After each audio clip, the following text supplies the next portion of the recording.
For Lord Cars. Hear ye. Man of the people. You know it's Cars Keys. Let's get it started up. Give me the car keys. Lakeshore Drive. Blog boys drive away with our takes like car thieves. Break down, we study tape and thrive. Analytical preparation, that's what cars is given. Cars don't discriminate, teaching the men and women. Each and every week, there's nerd to get your focus. Never manipulating stats, lore, cars and hocus pocus. Cars keys, they're never lost. Checking source, never gonna find a better scouting report. Cars going live with the smartest man, my bestie. Deciphering holes on the defense like Getsy. New show, uniforms, orange with the dark sea. Tape never lies, patrons, this is Cars You know Keys. it's Cars Keys. Let's get it started up. Give me the car keys. Lakeshore Drive. Blog boys drive away with our takes like car thieves. Break down, we study tape and thrive. We gotta break down tape like detectives. No hot takes, just real football perspectives. The Bears nerd dropping science on his terms. TTNL giving Bears press like a perm. Other networks is off with the heads. Stats plus film equals football cred. Analysis like Data Ted tries to shred. McCaskey's letting me cake, we keep the 100 crew fed. Cars Keys, let's get it started up. Give me the car keys. Lakeshore Drive. Blog boys drive away with our takes like car thieves. Break down, we study tape and thrive. Lord Hines in his car, fill up a goblet. Lord Hines in his car, fill up a goblet.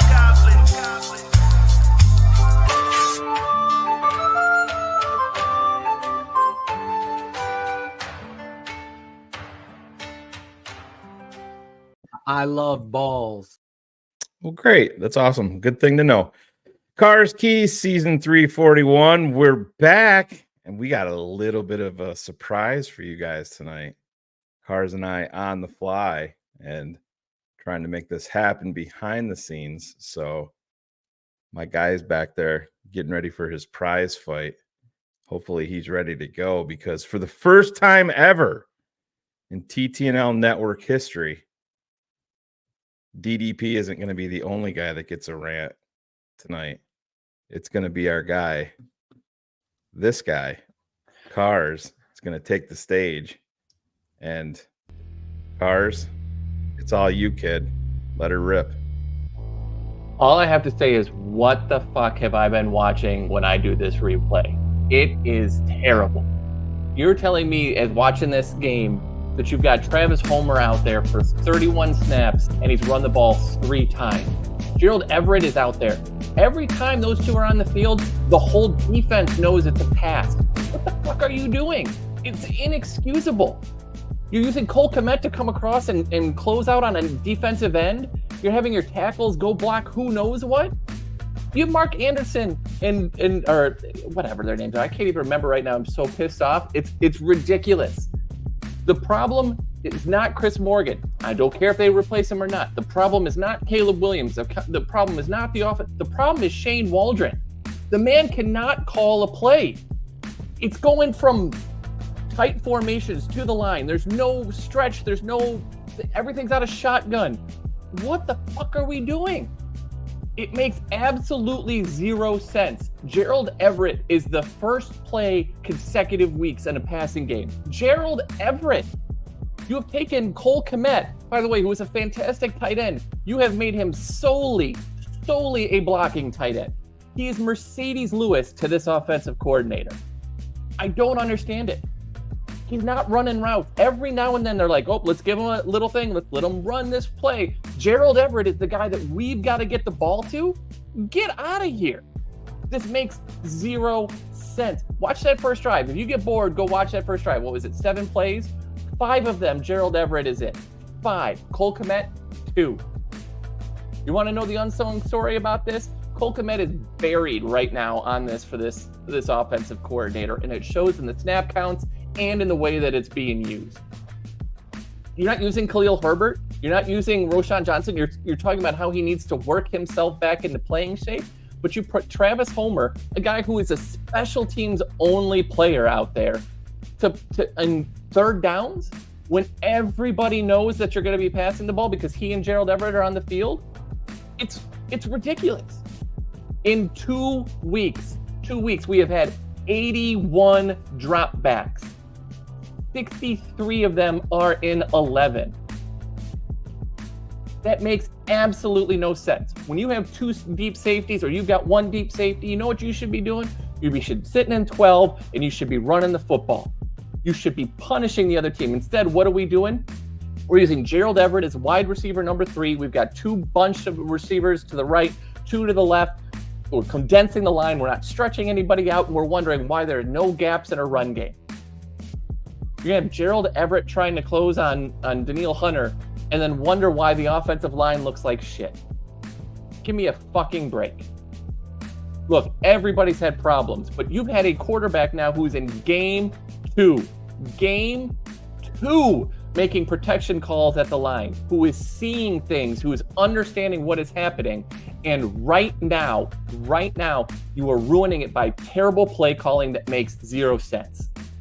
There's no shotgun. There's no 12. There's no 13. There is nothing other than I want a mid pass. I want a deep pass. And when all else fails, I'm going to throw a screen on 3rd and short to Travis Homer or Gerald Everett or some guy off the sideline because I don't really want to play Cole Kmet or Roschon Johnson or Khalil Herbert or any of the other talented people. DeAndre Carter was a focus in the first drive. DeAndre Carter, a guy we picked up at the end because Velus Jones can't catch a kickoff, and everybody knows it. And he gets 2 pass plays in the first drive, designed specifically for him. Not DJ, not Rome, not Tyler Scott, DeAndre Carter. You want to look at where the problem is? It's one dude. It is one dude, and it's the guy that we hired to be the offensive coordinator. This is inexcusable for a guy who has had success to sit down and call a game like this, to call it like your 9-year-old son is playing Madden right now and thinking that this is going to work, that all I have to do is send these people deep.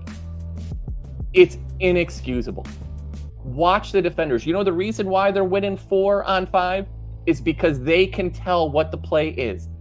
You're going to always put them in shotgun. You're going to give them a launch point and a place to go sit down and attack.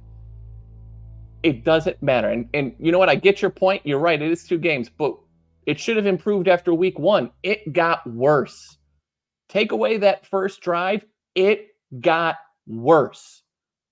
This is like, yes, it should get better. India is a terrible team. This is a team that you should run the ball against. But guess what we're going to do?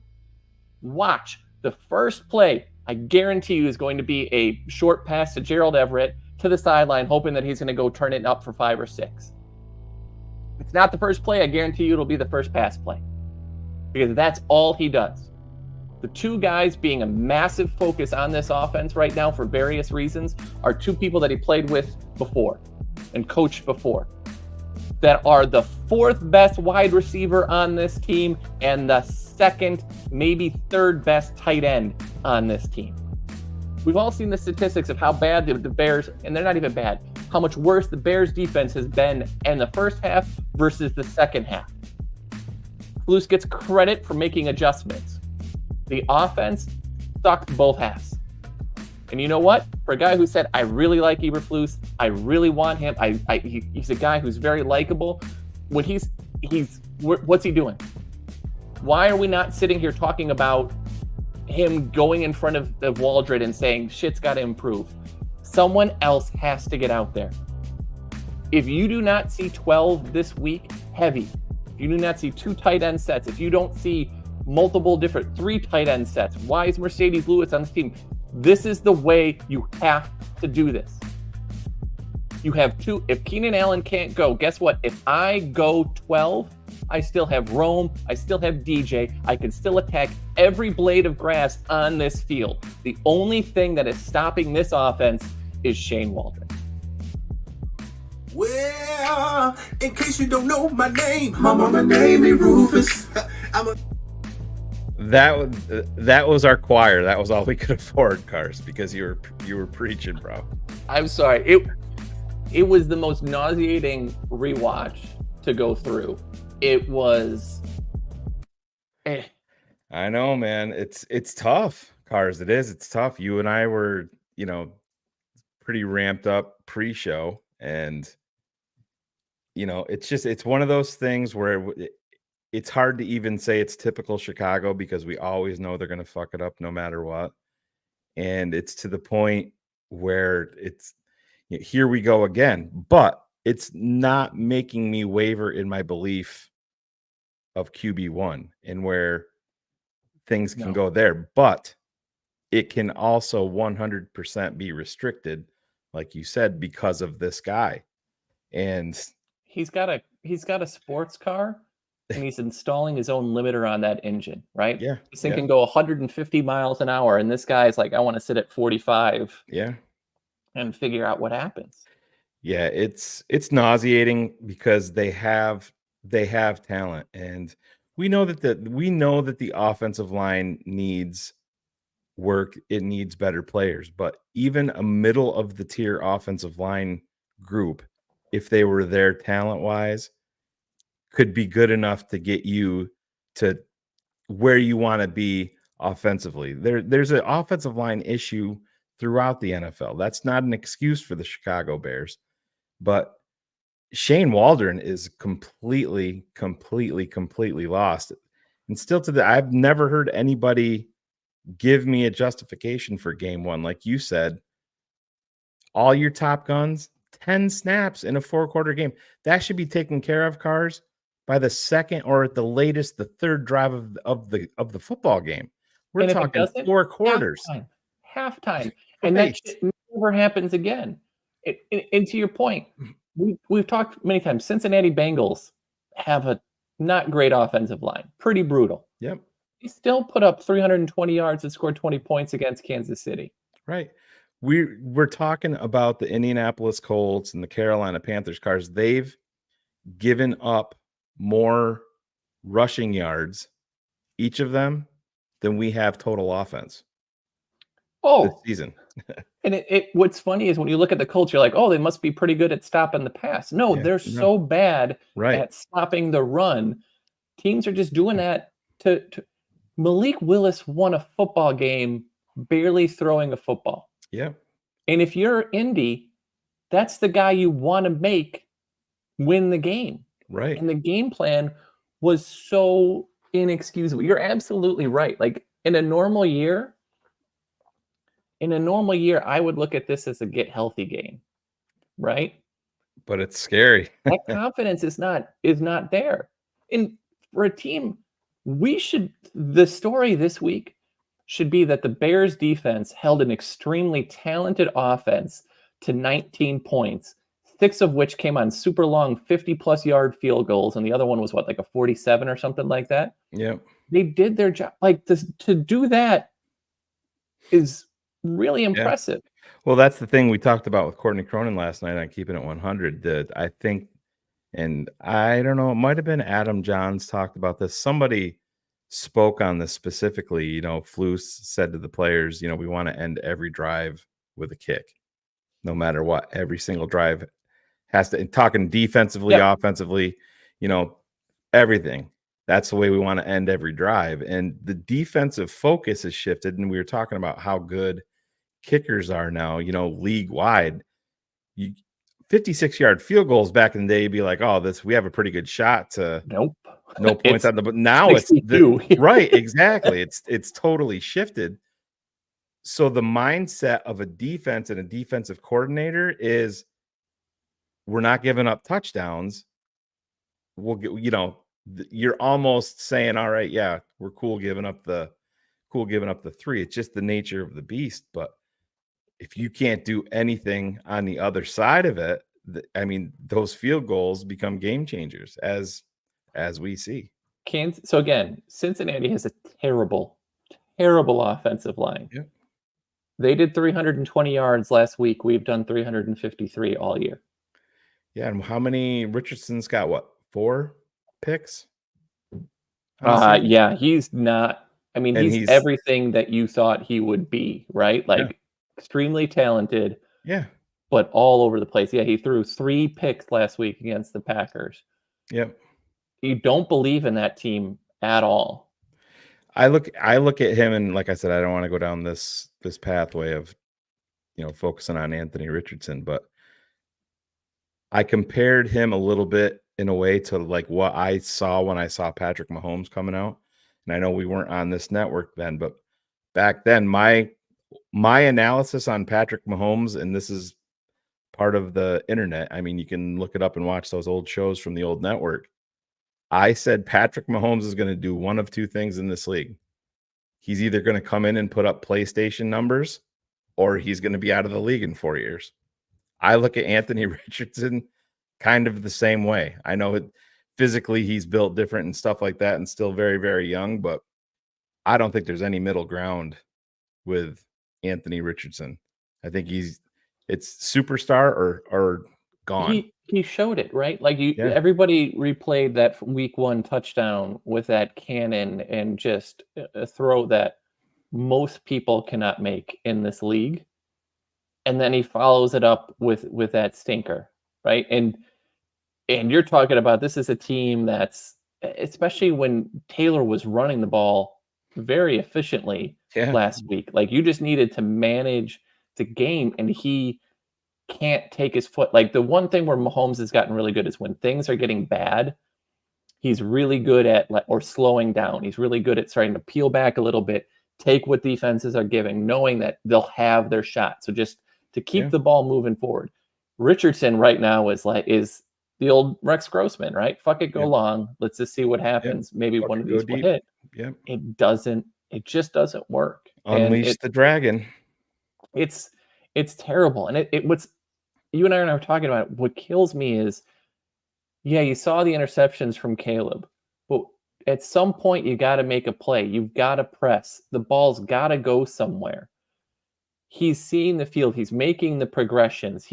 Look at that first drive when we talk about those out routes and where the ball was going and how he was getting there. Or my God, we saw a slant on a 3rd down. Imagine that. And he waited properly to make sure DJ got into the space and gave him room to run after the catch. There's things out of him in game 2 that you see. But right now, the interceptions, a lot of people want to blame Caleb for everything, but what are you supposed to do when you sit down and see the pressure counts, right? The numbers got inflated, but he was still pressured on half of his dropbacks last week. Most of that is play design. Most of that, yes. Coleman Shelton had some where he got blown up. Those things are going to happen. The hard part as a fan is, especially as a Bears fan, is we've all been down this road. We've all seen this happen many times. And so the second that something goes wrong, we just go right back to, it's the same old, same old.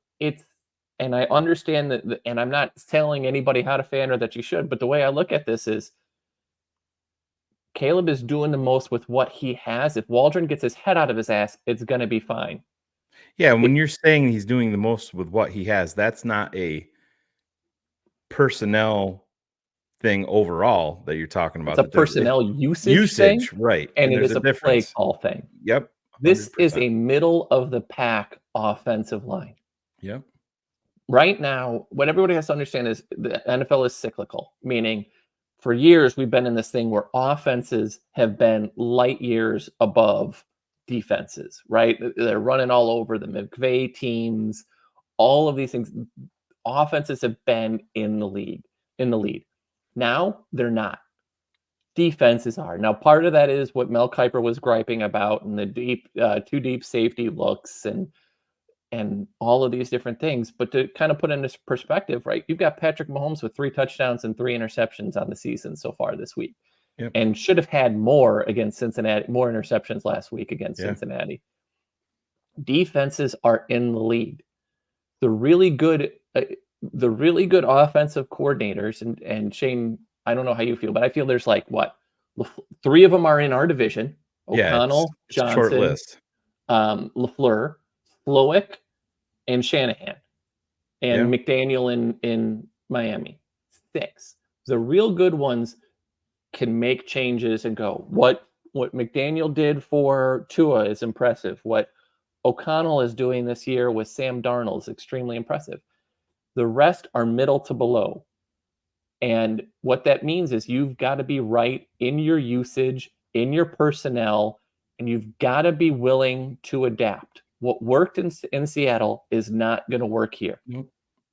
And right now, he just seems to think, hey, I got this figured out. We're going to make Cole Kmet the blocking tight end. We're going to make Travis Homer our third down back. And we're never going to use him in the run game, and nobody's going to look away. And, it's tough for us because right now I think you would have looked at Kubiak in New Orleans, who was one of the guys we interviewed. Twice here. Yes, Liam Cohen is another guy who had looked significantly better. And right now, it's kind of like when we hired Eberflus and we didn't interview O'Connell or McDaniel, and those are the 2 guys. We interviewed 3 candidates, and right now it looks like we hired the worst one. What Cohen is doing in Tampa is going so unnoticed because it's Tampa, but we hired the wrong guy right now. 100%. No, and there's no doubt about it. And you and I were talking, off air pre-show, and you think that they're going to end up launching him, and I just look at this franchise, I look at this team, I look at Ryan Poles, and I understand that Ryan Poles has a lot to lose. Everything. He's got everything riding on this. Yep, and they're going to have to swallow hard because Shane Waldron's not a low-paid offensive coordinator, and that's a change for the Bears also. But they're going to have to swallow awfully hard and do some very, very un-Chicago Bears-like things because it's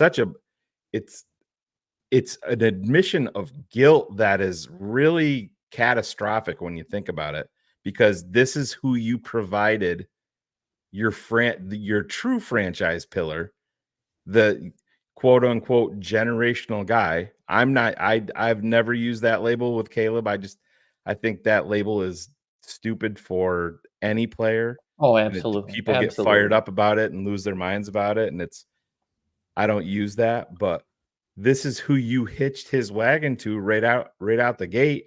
And if you're 2 weeks in, 3 weeks in, 6 weeks in, 8 weeks in, and decide to launch this guy, that's a massive change of philosophy for the Bears. And you thank your lucky stars that you have a guy like Thomas Brown, in tow. Right now, the over-under on if this continues is going to be week 6.5, right? Because there's a bye week in week 7. Yeah. It's built in. And I think you're right, Shane, to agree. It is a tough pill to swallow as this franchise, but we're not privy to the conversations that are happening. But if you're Matt Eberflus or you're Ryan Poles and Ian Cunningham, and you look back at the usage and they're watching the tape just like the rest of us. They're seeing the personnel usage. They're seeing the play calls. They're seeing the play designs. You don't think that they're going through? Oh, no. No, I'm not. Yeah. I know, but you do. Yeah. But Thomas Brown is a super highly paid coaching coach because he's got potential. Yes, he gets held a little bit because of what happened in Carolina last year, which, my God, with what's happening there, I don't think anyone will ever find success in Carolina. But everything is sitting here on what happens The Yeah. second half. And remember, the second half is all the divisional games. All the divisional games. They're going to want to make sure before they face Green Bay and everyone that they're ready Ready to to go. go. Yep. And so if the next 4 games should be wins. Indy is terrible. The Rams don't look good, and Puka is injured, and Kupp is injured. The defense isn't scaring anybody. Then you've got Carolina, who, my God, moment Yeah. of silence for all Panthers fans right now, because you can tell 100% David Tepper made that decision to bench the quarterback, and that was Yeah, all and that I mean, happened. if that's the case, Cars, Albert Breer was on with Cap, and they were talking about things. Albert Breer made the comment that he doesn't think that they could even get a 3rd-round draft pick if a team came calling. I know, was it Chase Daniel threw out the unlikely 3-team trade between the Rams, the Dolphins, and the Panthers, where Stafford would go to Miami, and I mean that's not even going to work, with the money involved with Tua, and No, then but that would be where Bryce Young would go. And if you're Miami, you're 100% making that as a move if you can. yeah. Even if it's 3rd right now, because you can't rely on Tua and Oh, you've right. got McDaniel to Yeah. do it.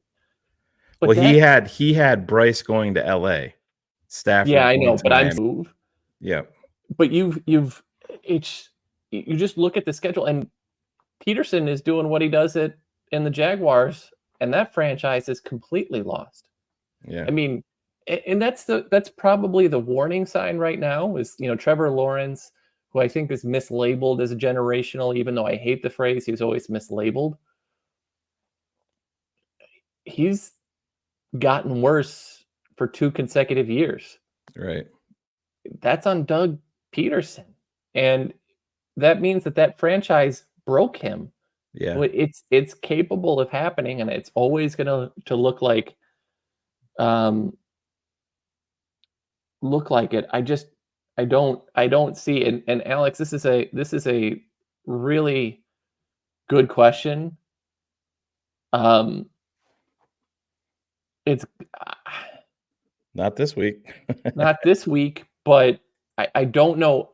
I truthfully don't know how you keep trotting out Nate Davis at this point. No, he's 100% a sunk cost. I said this to Courtney last night, and I don't know. Listen,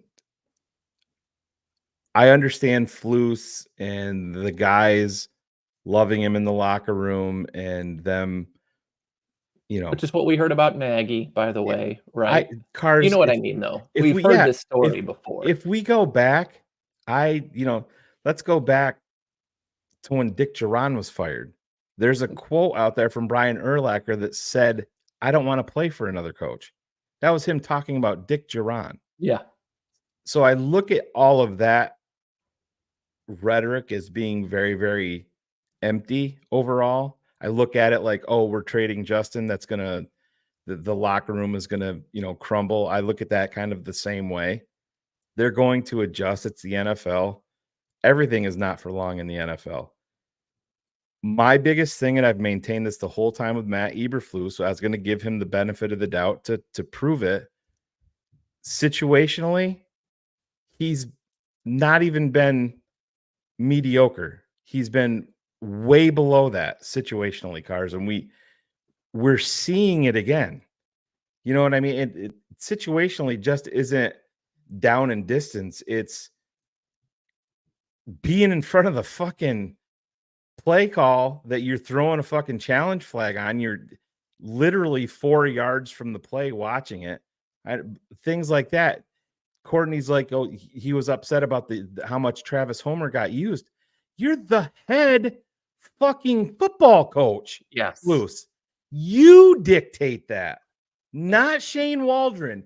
You are the lead dog. If you do not want him in there, you have the headphones. You hear the personnel that's being sent out there. You can fucking nix it. If you're that pissed, blow another timeout and say, get him the fuck off the field. I want this out. You're the head coach. That is situational football. And he's still failing at it. And I think that's the new age of we saw that with Nagy, right? Nagy's like, I'm the head Yeah. coach, but I'm going to let Vic call the defense. And then when Vic left, he's like, I'm going to let my defensive coordinator call the defense. And you see that in Minnesota, right? Where O'Connell's like, Flores, do what you want. You see that what happened in Miami with a lot of these coaches do it.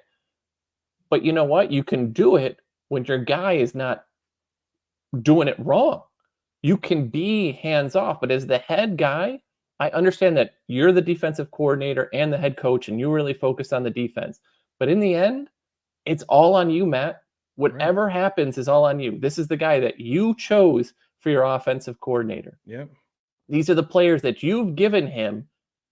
And it's, again, I have given you DJ Rome, Cole Kmet, and you're going to, and Tyler Scott, who I understand, I'm only throwing him out there because he's your fourth wide receiver and he offers something a little different. And instead, so I've got DeAndre, Khalil, and I've got Roshan, and you are throwing out there Travis Homer, Gerald Everett, and DeAndre fucking Carter. Right.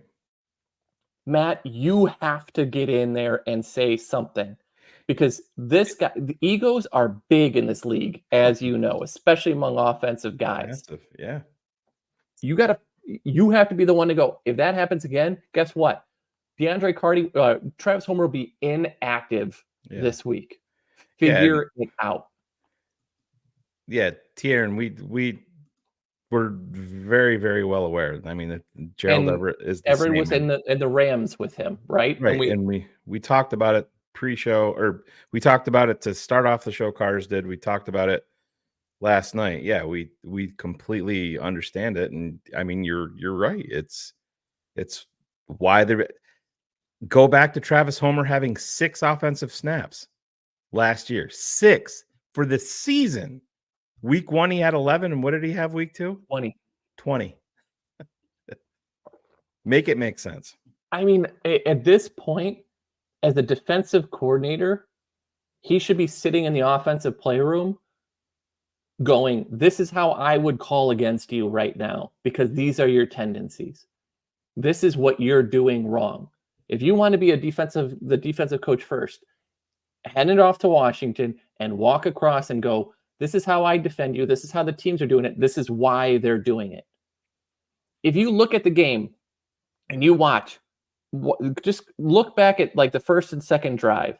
You've got 5 offensive linemen and then a little bit of space, and you've usually got 2 and 2, right? 2 wide receivers, 1 wide receiver, 1 tight end. Everything is bunched at the line. There's no spacing, everything. So yeah, the run game isn't working because every play is bunched. Every play. Right. You're going to do this. And like, it's okay to do that on occasion, but it's every play. Like, go spread them out. You don't need to run a reverse to spread them out. Mm-mm. And you're not doing any of this. And it gets really frustrating because as much as I think Flus gets credit for the defense and turning the defense around, his undoing is going to be what Lovie Smith's undoing was, which is the offensive side of the ball. And if we go 7-10 and the offense still struggles, or if we go 6-11 or 8-9 and the offense is shit, sorry, Matt, you've got to go. And you know what's going to happen, Cars. You know what the next move is. Obviously, people are going to be calling for Ryan Poles' head. The Bears aren't going to fire Ryan Poles. They're going to let him hire another head coach. And you know the direction that it's going to be all offense all the time. And then everybody's going to fall into that same trap of, it's got to be the correct man that knows how to delegate and knows how to be a head fucking football coach and isn't afraid to go against the fucking grain. Just because you have a high upside quarterback here doesn't mean you need to go out and sling it 38 times this early in a football game. And this is my fear, Cars. And I understand there is going to be a window for this to happen on Sunday. These guys can't stop the run. Everybody knows it. And we also know what this Chicago Bears team franchise has done over the years in situations like this. They pull the fucking okey doke because they think that they're smarter than everybody else. else. And then you come away from the game on Sunday and he's got 42 pass attempts and you've rushed the ball 16 times for 64 yards. You know what I mean? And Oh, that's you're going to call predictable run plays. right. Well, they're not going to work. And then you're going to be like, guess we got to go back and pass. Right. And this is, Guy Finley has a point here. But the problem is, Guy, with Homer in there, it's making it predictable because every time he's in there, Cars, what is it? It's a pass. It's a pass every single time. Well, Guy, if he's not, then the whole thing is fucked. This is a season that's supposed to be about winning as many games and pushing for a playoff. You have a defense that is a playoff level, high level defense, forcing turnovers. Look at what they did. CJ Stroud does not turn the ball over. He nearly threw a pick on the first play and had another one later on that could have been picked. And I think there was actually one other. They were flying all over the place. He's creating mismatches. He's really figured out how to leverage the Edmonds and Edwards grouping and take away the middle of the field and do these things. You have an extremely good level of defense.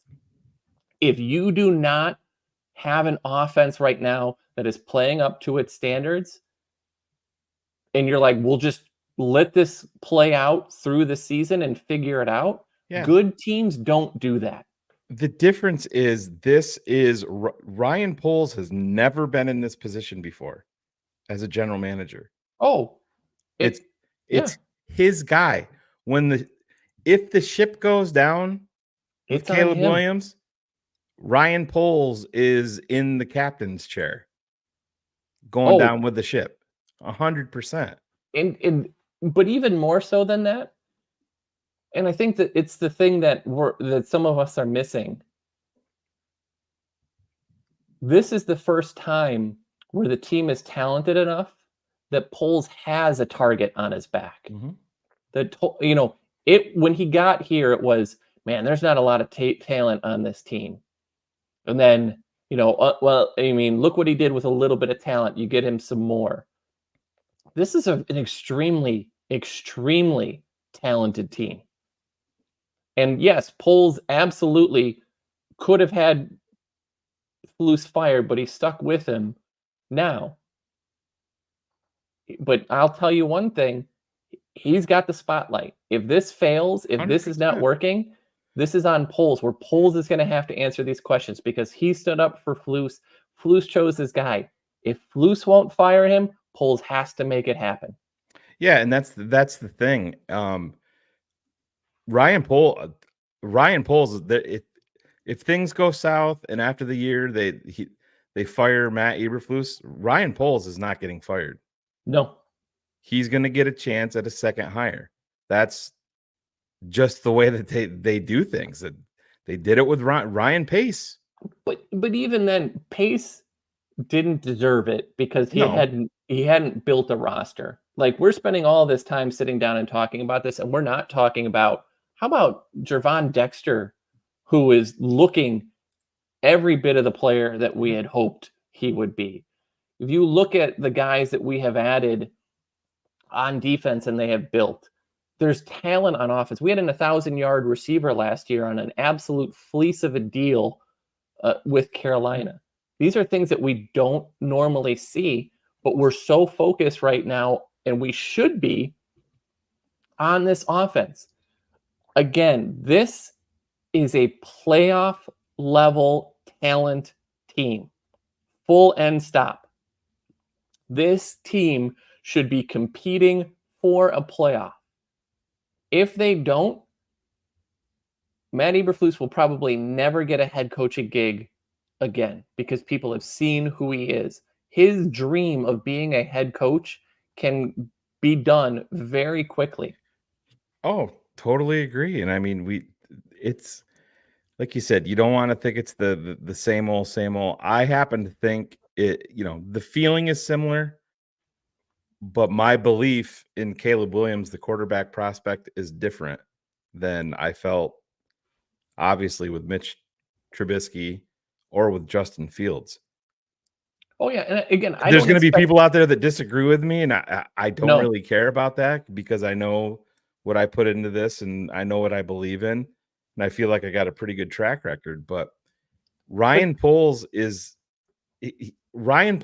just going to sit back and wait on maybe this will work out. He's not, because like you said, Cars, the radar is firmly on he's the lead dog for all of this. And it has to be. So they'll give him a chance to fire the offensive coordinator. And it's tough here, like Alex is saying. On the first drive, we had more design plays to Gerald Everett and DeAndre Carter than DJ Moore. Mm-hmm. Full stop. Those should be third checkdowns. And this is brutal. And again, when we're sitting there saying the line is bad, the line is average. You can still do things with a bad line. Cincinnati has been doing it for years. But guess what? Cincinnati's offensive coordinator is running circles around this guy right now. And that's not a good thing because Zach Taylor is as middle of the road as it gets as an offensive play caller. This is just inexcusable. You know, we had this big update and big worry about, Tevin Jenkins. Has he played like he's worth $18+ million a year to you yet this year, Shane? Yeah, no. So you know what you got to do? At some point, Nate Davis, we'll see you later, Pryor's in a guard. Hey, Tevin, love you, tried. I don't know, maybe Karan can try it out at left guard to get him out in the field if he gets healthy. But at some point, you're making changes because the guys right now are holding you back. Well, if those players are holding you back, guess who's holding you back even more? The guy calling the plays and making all of them look bad. Totally agree. And it's inexcusable. The guys, we talked earlier this season, who did we need to see step up? Kyler Gordon has stepped up. Javon Dexter has stepped up. Tremaine Edmonds, I think, has played very well in the middle linebacker. He's really making things happen. You know, Braxton Jones has been your best offensive lineman week in, week out. That's not necessarily a glowing endorsement, but he has shown that he can hold his own on that left-hand side. He has stepped up. Why is nobody else stepping up on offense? Because the play design and the play call is fucking awful. Yes, Cole Kmet is supposed to be a top of the line blocking tight end, but guess what? Nobody asks a blocking tight end to go one-on-one with a defensive end, play and play and play and play and play. That is poor design. You do that once and you hope to get lucky. You do that twice, maybe you get lucky. If you do it 5 times a game, guess what? The problem is your play design. It's not that the tight end can't block. Why the hell are you still doing the same thing expecting a different result? Yeah, and we got a super chat here from Alex Ramos, $9.99. Thanks, man. Question: with inept coaching, shaky play calls, personnel usage, do you believe Caleb can rise above and navigate the Bears' insanity of offensive woes? Yeah, and listen, you can to a certain point, Alex, and I'll let Cars chime in. But the overall fear is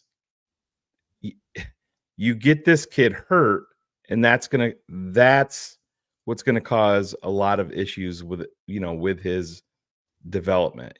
Obviously, you don't want a serious injury. A game or two here isn't going to be detrimental, but he got the shit kicked out of him. Going back and just watching Cars, I've watched it 3 times from the at Waldron right now. He's got to be, Carson. He has every right to be, and it was so reminiscent of fuck it, Cleveland all over again. Justin, go do your thing, and we're going to get you fucking slaughtered out here. It's he can rise above because he's mentally wired differently. He is. And again, in game 2, for him to be, if folks didn't see the Nate Tice tweet, bring it up. Nate's basically said he's making change of protection calls at the line that there are some quarterbacks in their second year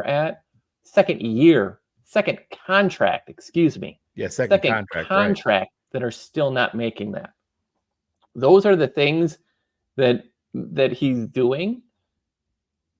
But if I stand up and I got to go call a play, and my options are DeAndre Carter, Travis Homer, Gerald Everett, DJ Moore, and someone else, and my number one target is one of the first three names that I've called out, that's what's going to hold him back. And there's nothing, Caleb. There are audibles that he can make, but usually the audibles that they're making at the line is, this is the pass play. If you don't like the look of the pass play, this is the run play you go to. Or this is a run play. If you don't like the look of the run play, maybe you flip it and you can, supposed to run to the outside of the right tackle, maybe by the defensive alignment, you move the running back over to the other side and run to the outside of the left tackle.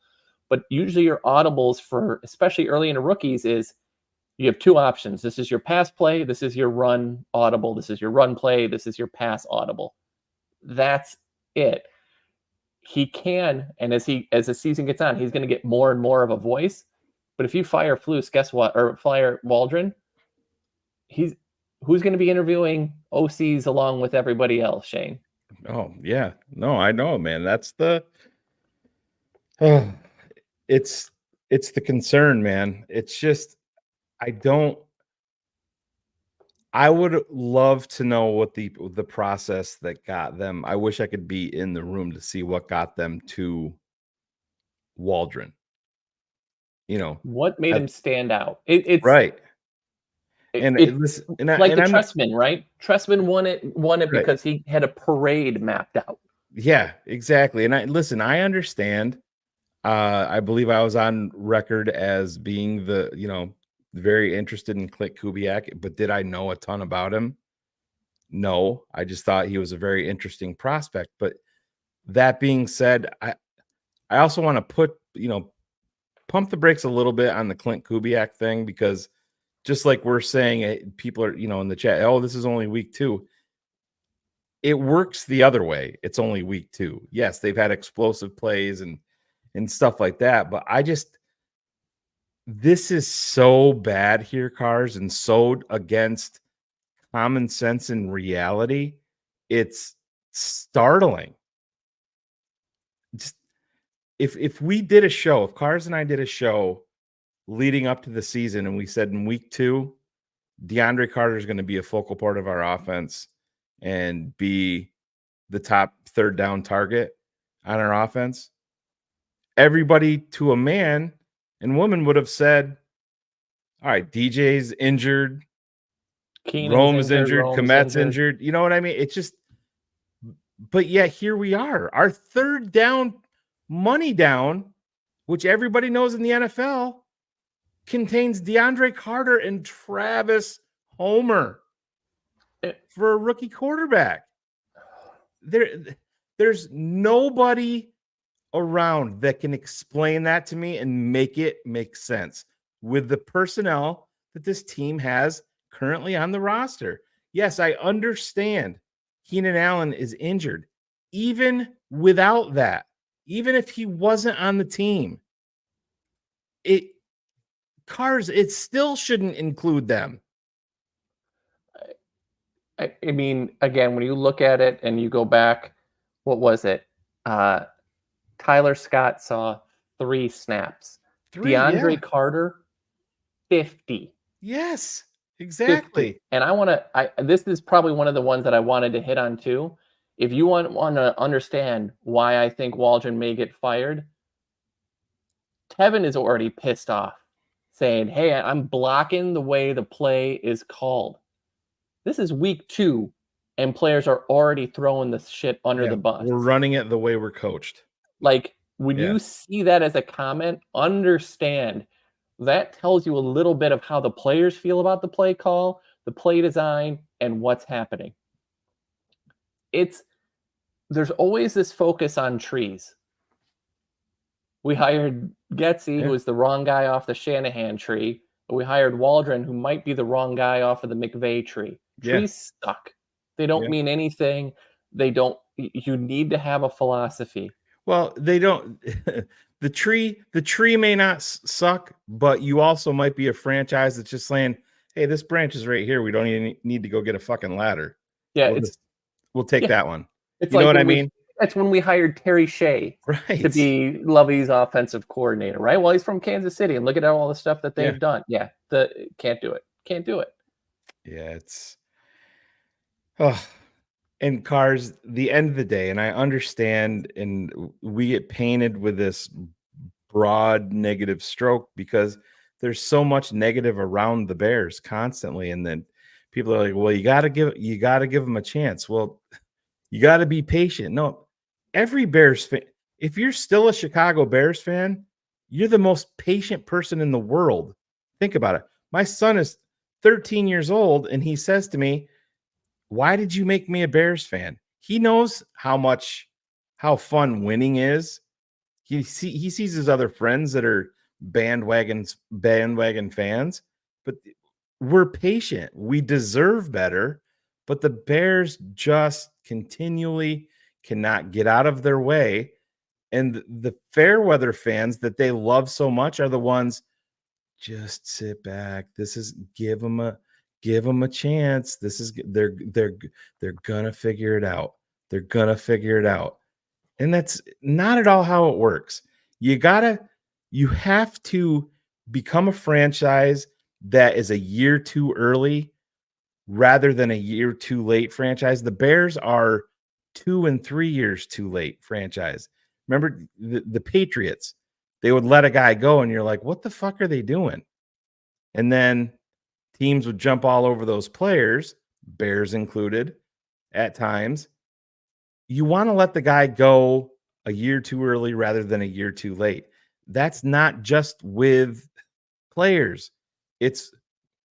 There's no fucking way that Ryan Poles, Ian Cunningham, Matt Eberflus, and fucking Kevin Warren sitting over in the corner pretending like he knows anything about personnel usage and all of that bullshit. There's no fucking way that they're not looking at the situation with Shane Waldron and being like, this ain't looking good. We might have fucked the pooch again. It's just a fucking cold, hard reality. That's the way the NFL works. It's the way that it works. They're not just sitting back and saying, publicly they are, we got to continue to work hard. We're going to keep chopping away. That's why we're in here, 18 to 22 hours, sleeping in our office. They know there's issues, cars. We know they know that. Ultimatums already. And we're through week 2. It's fucking terrible. It's disgraceful. And they're all at fault. And again, I did this when it was Ted was the president. Since 2000, the Bears are 185 and 213. Yep. Just give it time, cars. They'll figure and yeah, just a little bit more. Just a little bit more. Yeah. 185 and 213. The only teams worse than us are the Bengals, the Panthers, the Jets, the Cardinals, the Commanders, the Texans, the Jags, the Lions, the Chargers, the Browns, the Raiders. Like, you don't win. You don't make the playoffs. You do the same thing. We're going to run the ball. We're going to stop the run. Great. How many? It's made us what? 6 playoffs this century? Yeah, 6? this century. Yes, this century. Yeah. Exactly. And that's the thing. And that's why, and I understand he wasn't available. And this is not a mark against Roma Dunze whatsoever. Love the player, love the prospect, big fan. But that's why I was on record when there was talk. Remember, if Joe Walt was going to be there, or I was also a JC Latham guy. And believe it or not, guys, and I know I get painted because I'm a Alabama fan. Cars knows I'm harder on Alabama players than anybody. And you would not like him at left tackle. You did not like Latham as a left tackle, if I remember properly, too. Not at all. Right. No, right tackle. Exactly. And this is the fucking thing. It's just, you have to you have to throw the resources there. And the fact that you knew very early on that Caleb Williams was going to be your guy, and then you're going to go patchwork. I understand the Ryan Bates acquisition. I get it. But that's not a guy that prevents you from doing anything on the offensive line. We've talked about it over and over. Cars, Darnell Wright has been a disappointment. Yeah. It's just a fact. But there's a pathway. Like you said, Braxton has been our best guy so far, but there is a legitimate pathway that beyond Darnell, everybody's changed. It's probably unlikely if Braxton maintains, because they're going to want some semblance of continuity. But the interior of you cannot fucking pay Tevin Jenkins. You can't. There's no way that you can. No, I mean, you're Nate Davis gone. Shelton gone. Ryan Bates, welcome to the depth club. Yeah. That's what you have to look at him as. But that's why they piece. drafted Karan. Yeah. Karan is a developmental tackle prospect in case Braxton doesn't work out. There's the beauty of that Carolina trade is that's getting you an offensive lineman or a really good look at one, end of round 1, early round 2. You're ready to, that helps. Right. There's things that you could do now that you're not. And Eric, I think the thing that changed is that he hasn't modified it, the talent that he's got. I hear you. Plays like Seattle, and it's not Seattle. I don't know what your take is, but I think that's right. And Eric asking, he had pretty good results in Seattle. What has changed? And the biggest change, Cars, and I am no Pete Carroll fan overall. But just being honest, no, you're right. He's a fucking alpha that will go against the grain and not give a fuck. Look at the situation that they did when they drafted Russell Wilson. They brought in like 3 quarterbacks. They paid the guy from the backup from Matt Flynn. Matt Flynn, and Charlie Whitehurst, I think, was in there at one point with them. They paid a guy to be their quarterback, and they still didn't start him because they believed in Russell Wilson's ability as a rookie. Pete said, I don't give a fuck. This is our best chance.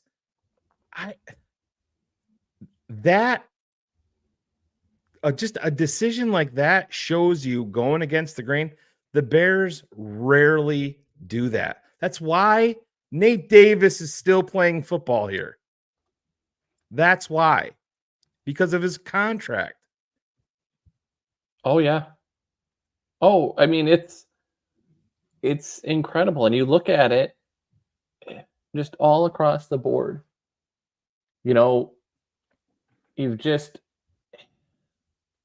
you draft Rome, but he looks more like a luxury pick at this point, right? You draft Austin Booker, but he looks more like a luxury pick at that point. And just, I know we've talked about this, but maybe some people haven't heard it, Cars. We have it on very good authority that if Rome had not been there, the Bears' blueprint was to fall back and take Fatanu. Yep. That was their play. And again, it doesn't mean that Rome is not a good player, but the way that you make things work in a process like this, the step that you are at is what is the best thing moving forward for Caleb Williams? What is the best thing? Protection first and foremost, every single time. Every single time. I can go out. Guess what? We're using a 31-year-old wide receiver. We gave him 50 snaps. And honestly, he didn't look that bad. DeAndre Carter. You know what I mean? You can find guys. You cannot. The Bears are not going to be able to go out and fix their offensive line woes in street free agents in season. Nope. I can go out and I can find you a DeAndre Carter. I feel Oh, you feel can pretty find a good about wide it. receiver and a gadget player or a mixed player every day. You're right. But once that ended, Yeah. once offseason ended, and once Trent Williams re-signed and wasn't about to get traded, Yeah. that was it. But it's again, I understand. I really, and I'm not saying that everybody because there's probably not a lot of, kids my son's age listening right now and and all of this, but I blame it on, like, call it like the Madden generation, Yeah. where it's all, oh, we're up by 40, but fuck it. We're not gonna run the clock out. We're gonna score more points. And listen, NFL football can actually be very, very simple in the base level of what you want to do. And if your foundation is shaky, obviously everything else is going to come down. When you're building your fucking house, you're not picking out the fucking hot tub for the fourth floor for the master suite. You know what I mean? Concentrate on the foundation, make sure that's solid, and then you build everything up from there. Foundations aren't fun. Hot tubs are fun, right? The hot tub is Roma Dunze. And that doesn't mean that he's a bad player. It's just you got to get the fucking goddamn foundation correct. And it's not correct right now. And it's being amplified because the toys that you do have you're putting a fucking snowplow on a Lambo. I think you're right. You have snowplow on a Lambo, and you've got a 9-year-old driving it. Yeah. Well, that's what we made the comp. It's like it'd be like me giving Riley keys to the Lambo and then wondering why he fucking wrecked it. Say, buddy, shit. Try the Porsche this time. Just don't wreck it. You know what I mean? It makes no fucking sense. But here we are with the Bears. And I am not trashing Roma Dunze. I love the prospect. I'm happy he's on the team. I think And again, he's not high looking good upside. because of Waldron and the way that players are being called. Right. But every move that has made has to be about building the foundation, building the boring part first. Get the boring part over with, and then you can go fucking party and have fun. Get the solid foundation. And the Bears and Ryan Poles as an offensive lineman, your assistant GM as an offensive lineman, just didn't do it. And I think that is a big They did the contributor to where we are. They did the Cardinal thing that all of us Bear fans have and general managers have done. They just assumed that everybody was going to take the next step. Yep. That's all. They said, look, Tevin Jenkins. Jay Cutler, offense is fixed. Yep. Tevin Jenkins, look how well he played. He's just going to take the next step. Darnell Wright, he's going to go ahead and take that next step. It's just going to happen because that's what's going to happen. You know what? Darnell Wright spent all the training camp playing himself into shape. Yeah.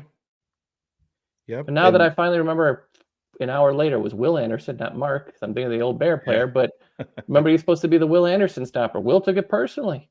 Yeah. Ate him up.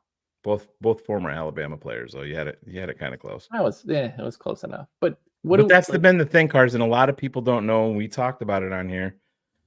Darnell Wright was an immature, spoiled fucking brat last year for a lot of his rookie campaign. And he had a lot of fucking growing up to do. And he didn't do it. And so far. Yep. Still very young, but you can't come to training camp to get into shape. And that is another thing that flies in the face of the Bears. You have to be able to have the mentality. Darnell, that's not what we do here. You coming to camp out of shape, guess what? You're going to be out of shape over there. You're a backup. You have to earn the spot back. Yeah, exactly. Bears just don't do that. They never have. It's rare. Who did it work with, Cars? Do you remember? Do you remember the whole thing with Tevin Jenkins being a young, immature asshole And then Matt they Nagy benched him and moved him and said, "You'll play." Yeah. I remember going to the training camp with Ivan and watching Tevin just run the hill and do stuff. And they're like, when you're in shape and ready to perform, then you'll come out. And Tevin admitted it. Tevin, this is what happened. Tevin, these guys aren't dummies. They're businessmen. They understand the situation. Bears went out and all the hoopla surrounded by Justin Fields getting drafted. The Bears traded up the next day for Tevin. And then what did they do right after that? They released Charles Leno. So that is telling Tevin Jenkins and everybody, we thought so much of you that we're trading up for you. Oh, guess what? Here's your starting gig. And he didn't take any of it serious. And the warning signs were there with his college coach. Over Big time. And that guy who's as redneck as they get and will speak his mind. What he basically said, right? If you can figure out a way to reach him, the sky is the limit. But guess what he couldn't do? Right. He couldn't reach him. Right.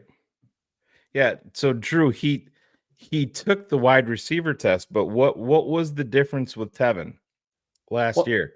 He didn't show up out of shape. He showed up out of shape this year. Yeah, Darnell Wright practiced and prepared for the wide receiver test, not the offensive line. This year, he prepared for the Dunkin' Donuts run. But what was he doing, Cars? He wanted to get drafted as high as possible so he could make the most amount of money. This year, he's got the money in his pocket. And listen, we all know, Cars and I, when we analyze this shit, we go over it. You guys would probably be shocked the amount of texts that we go through every day that are analyzing shit in, the draft and with the Bears. It's Cars, what, 92% of our texts are about shit like that. Oh, yeah. And the rest is, family stuff. But Darnell Wright was immature. He had a lot of growing up to do. He was very aloof in Hallis Hall.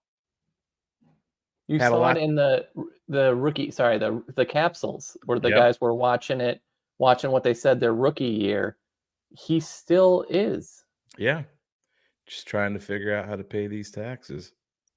He's just, And it doesn't mean that he can't figure it out. I feel like a more mature person, obviously, the older that I get, and these guys, and he's still very, very young. I get it, but there's question marks everywhere. But Darnell Wright is also not going anywhere. He's gonna be here. And if he doesn't work out at tackle, guess where he's going? Inside. And again, this still can get fixed. There's still a chance. By me sitting down and saying you can fire Waldron this year is not saying that that's what they're going to do. Right. But you have to take this at a level right now where it is extremely serious. Yeah. Like almost you want to treat this life or death because you are right now coaching for your NFL head coaching life. Yeah. Because there are guys right now that if they fail are not getting another gig. When Dable gets fired, he's not getting another head coaching gig. He has showed who he is, and all of that failed. Ryan Pace is not going to get another general manager gig. That happened. It's done. They looked at how bad he ruined those finances. It's over. You have to have a level of success that allows you to stay along. If you're a Ravens fan, remember about 5 years ago when they were close to firing Harbaugh and they made him stay? He's great in the regular season. He has never changed. He's never changed. He's as much as you love him. Jeff Fisher got multiple gigs, and every time he got another job, they're like, why did anybody hire this person again? Yeah. Vic Fangio is never going to be an offensive, or is never going to be a head coach again. It's going to be a defensive coordinator. Guess what? Eberflus is on that list if he doesn't take this seriously right now and step up and do something. You're old. The game is an offensive game. This is your one chance. If you're Ryan Poles, you go to him. If you fuck this up, you will never be a head coach again. So take this and treat this the way that you should. And I think where it's going to change, and I did talk about this before too, and I think it is a very critical part to this entire franchise. The Bears have an alpha at quarterback in Caleb Williams, in terms of Yeah. And it's the first pick alpha too. There's right. double weight on that. No, exactly. But there's also the timing of it, Cars. And I know if you're an alpha, but he can't come out guns blazing in game 1 or game 2 behind the scenes demanding things. There's going to be a line in the sand where they get to a certain point where Caleb is going to be like, all right, enough is enough. And then he is going to make his voice very much heard within. He's the most powerful person in that franchise. They work for him. I forget who it was that said it. Maybe it might have been Cap. Somebody had told Cap, but we're talking offline.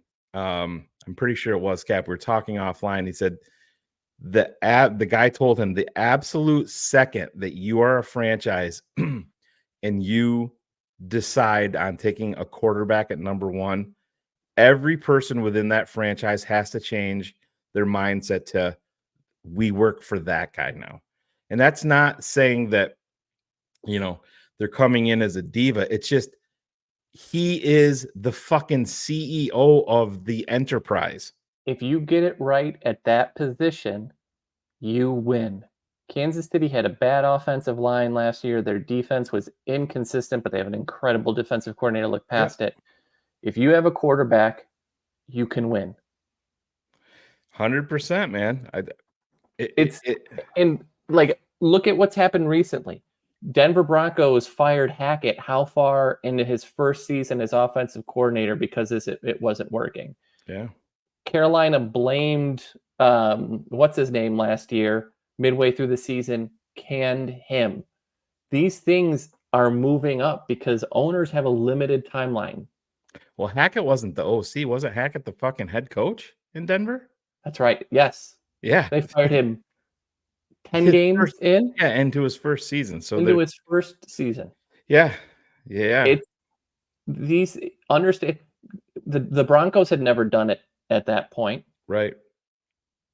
And what you don't want to do as a team, I'll say this because I know how much you'll love this. Would you want to be having Nick Sirianni as your head coach right now if you're an Eagles fan? No. Who didn't even address the team after that loss? Yeah, and Cars, I mean, you know my thoughts on that, and that is bordering on toxic levels. I mean, there's issues with quarterback and offensive coordinator there, and I know I'm not going to go down the Philly pipe, but there's big time. I mean, you have a guy that you paid over what did he sign for? 250 or 225 like shit. Yeah, and he's going rogue and going against plays that Sirianni called last year. And to Sirianni's credit, game on the line, he had a play called. AJ Brown and Jalen Hurts went rogue, called their own play, and what happened? He threw an interception, and they lost the game. Nick Sirianni fell on the sword for him in that press conference afterward and said that it was his call, and he was lying to everybody for his quarterback. But what does that show you? The quarterback is the fucking CEO of the franchise, and that's exactly what we're talking about. But I know we've been super negative, and it is frustrating, Cars, but I do want to give everybody a little beacon of light. So we started the show at 8:00, so we're at 9:14 now, and it's essentially been all the negatives of the Bears. The thing that we can take away from, it feels like we're 0-2. We're not. We're 1-1. We have a favorable schedule coming up. And as bad as everything went, as bad as the personnel usage was, Cars, as bad as the offensive line blocked, as bad as Shane Waldron was, as bad as Caleb was in moments, missing some deep shots, as bad as the running game was, as bad of all of that was, we still had a fucking chance to go down and win the ball game on the last play or on the last drive of the football game. Mm-hmm. And that means something. It does. First off, I'm disappointed myself having started with a DDP rant that I should have dropped you off the show when he tried to be positive. So shame on me for that one. And I think but you're right, Shane. And I think that, again, I would love to be talking more about Jervon Dexter and the player that he's become. I understand that Tyreek had a rough start to that game, but you know what? He played really well. Nico Collins is a hell of a wide receiver. Everybody talks about Diggs and Dell. Guess what? In Houston, Nico is the number one wideout. So yeah, he's going to go get his yards. You look at the way that these things came That would have been along. the move, Eric. Yeah, there are positives. I think you look at the way that Jalen Johnson, who was another guy who didn't come in with the right attitude. Sit down. When they hired Flus, he was second string corner. You remember that? They had him at second string, and he had all this attitude because he did not come in with the right, and he fixed it. And look who he is now. Yep. And look at where he is. There is a lot of positive. They held an extremely, extremely talented Texans team to 19 points, most of which came on long field goals. Yeah. And it was there's hope. And this is as low as it's going to get. And if you look around the league right now, the simple fact that, to me, the best team the first 2 weeks in football has been the Minnesota Vikings, and that's not something that I expect to carry on because I think it's just game one is always truly week 4 of the preseason. And you look around, but you're talking about, you've got a lot of teams at 1-1. San Francisco, you've got the Ravens at 0-2. You've got the Cowboys looked world beaters in week 1 and got their ass handed to them in week 2. Yeah. New Orleans is a good team. You look at what Tampa is doing. The Bears at 1-1 are still in this. And finding a way to win in week 1. Remember, what was it? We killed them for saying you got to find a way to win. You got to learn how to win last season. And guess what they learned in week 1? They learned a way to win. And they were in this game. The success is not that far off. No, it's not. Right. Exactly. And there's growth to be had. If these players, if it keeps going at this rate, it will be bad. But there's no. Waldron has done this better in the past. There is room for hope that he will put his own ego, check it at the door, and fix this shit. Yeah. No, I hear you. And some people believe in this. I am 100% a believer in it. Caleb's missed on some deep balls, and it's, unlike him. Picard's things like that, situations like that, he's sped up his process a little bit and just rushed them. I think that's what it is more than anything. But you know what it takes, Cars? It takes one. It just takes a deep shot to DJ or to Rome or even DeAndre Carter, everything, and it gets completed. But much like how when you do things wrong at the top and it can filter down amongst everything, and it can, if you have that creaky foundation, one play and Caleb going deep, that can light a fucking fire under everybody on the offensive line. It can even wake Shane Waldron the fuck up. Oh. And listen, I'm not trying to be spiritual and saying, let's just hope against hope here. It's not that. I'm just telling you, that's the way that sports work. Momentum is a real fucking thing, negatively or positively. Every time, I always go back to the Steelers. When they have won a Super Bowl, they have started off poorly. Yeah. And they have gained steam as they go. And they got better, and you get hot at the right time. and it's Sure. all game. Kansas City did not look in the middle of last year like they were a Super Bowl team. They Yeah. looked second to Baltimore. They looked second to Buffalo. It didn't look good, but they got right at the right time. Yep. It's And Cars, to my point of being, game on the line in the final drive, you still have a chance. Had he led them down and threw a touchdown and they win by 1, a lot of these negatives aren't being, well, we're looking at the tape, so we're still going to see them and mention them. But by the masses, the negatives aren't being talked about at all if that happens. you're absolutely right. So And that's what people, you saw who was the dumbass from the 33rd team that interviewed today saying, Renner. yeah, Mike Renner. I mean, I responded to Mike and just said it's clickbait bullshit. And that's exactly what it is. Oh, and Bears fans fall for all clickbait. They all do. the And time. listen, it does. It rubs everybody the wrong way. I even got pit.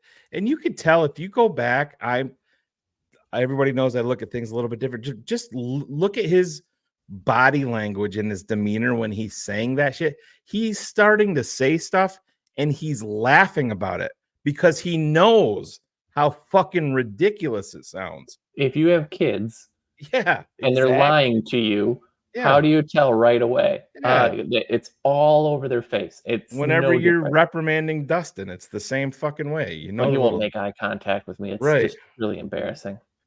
Jesus, fucking Dustin. But anyways, yeah, it's on. He was saying that the Bears, You have to consider benching Caleb. Yeah, they need to essentially bench Caleb to prevent him from because it's eerily similar to the Bryce Young situation, which is just, I mean, it's dumb on every single fucking level. The Bears have a better fucking team, Mike. The Bears have a fucking defense that can dictate games, Mike. The Bears have playmakers on offense, Mike. Caleb can make plays, Mike. Caleb's not an undersized guy that the best part of his game is anticipatory throws that Bryce Young can't even fucking see over the offensive line, Mike. So it's clickbait bullshit. It's to expound all of this on top of Bears fans being worried. It's to get the 33rd teams get people reacting to them. And did you hear what the 33rd team did? And that's just the environment that we live in. It's fucking toxic. Clicks equal pay. Yeah, exactly. Clicks equal money. That's the way X is now, and just is what it is. But it's fucking ridiculous. And I would listen. I respect Mike. I think he knows a lot, but he's 100%. I would say this to his face here on air, and I wouldn't be wrong. Just go watch that spot with him, and he does, Cars. He starts laughing right in the middle of it because he realizes, wow, this how is dumb it is. pretty fucking ridiculous. It's embarrassing. But well, yeah. I feel better and worse in one fell swoop. But yeah. Thanks everyone for attending my therapy session this evening. Yeah, Bill's right. I mean, I am on Twitter. I don't tweet too much, more so on game days. I'll tweet out some of my, pissed off thoughts. But yeah, it is an absolutely toxic place at times. And you have people just waiting to pounce no matter what. And, oh, you assholes. I mean, we've had friends here on this network that have fucking left because they said we were mean to Justin Fields. We're not, we're analysts. We're telling you what we see. And good fucking riddance if you want to fucking leave. Go. You know what that means? You were a shitty fucking friend anyway.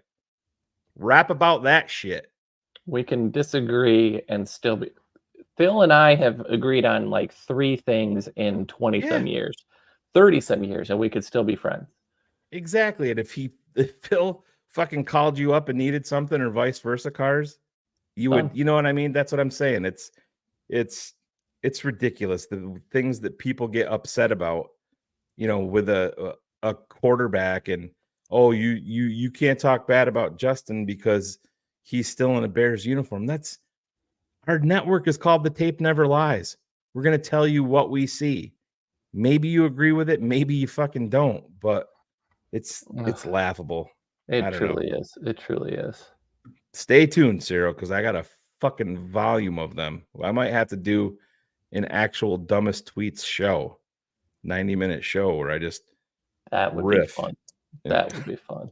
Well, you know me though, I'd get in lots of fucking trouble because No. once that switch is on, yeah. No. Give you a drink beforehand too, and then let's see. It's what true happens. for the most part, guy, but I know I can. I've told everybody I was a Deshaun Kaiser guy, and that was an epic You and I both.